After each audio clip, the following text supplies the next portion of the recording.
नमस्ते, म doctor Sirisa Paudel, Nirvana physiotherapy and wellness centre Bhaktapur ब्रान्चबाट अहिले भर्खरै आइराख्नु भएको हिँडिराख्नु भएको पेशेन्टको बारेमा कुरा गर्न पर्दाखेरि चाहिँ उहाँ हामीकोमा घुँडाको चाहिँ लिगामेन्ट च्यातिएर चाहिँ हामी भएको ठाउँमा आउनु भएको थियो। उहाँ आफू लडेर लिगामेन्ट च्यातिसकेपछि चाहिँ त्यसको 3 हप्तापछि चाहिँ हामी भएको ठाउँमा आउनुभयो, जसमा चाहिँ उहाँको एकदमै धेरै दुखाइ अनि हिँड्दाखेरि पनि सपोर्ट चाहिने अथवा एकदमै गाह्रो गरी हिँड्ने, उहाँको ब्यालेन्सहरू पनि राम्रो थिएन।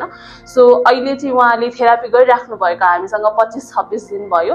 सो यो टाइम फ्रेममा चाहिँ उहाँको एकदमै राम्रो चाहिँ इम्प्रुभमेन्ट आएको छ। उहाँले घुँडाहरू खुम्चिँदैन थियो, हिँड्दा गाह्रो हुने जुन समस्या थियो अहिले चाहिँ दुईटै घुँडाहरू बराबर खुम्चिने, हिँड्दाखेरि एकदम मजाले आफ्नो दैनिकी कामहरू पनि एकदम रेगुलरली मजाले गरिराख्नु भएको छ। अनि उहाँहरूको रिभ्यू अनुसार चाहिँ पहिलाको भन्दा पनि एकदमै स्फूर्ति महसुस गरेर चाहिँ एकदमै राम्रो भइरहेको छ। उहाँको ब्यालेन्सहरूमा पनि इम्प्रुभमेन्ट आएको छ। सो अहिलेको अब 2-3 दिनको टाइम पिरियडमा चाहिँ हामीले उहाँको थेरापी सेसन चाहिँ एन्ड गरेर चाहिँ उहाँलाई अब हामी घर पठाउँदैछौँ। Thank you.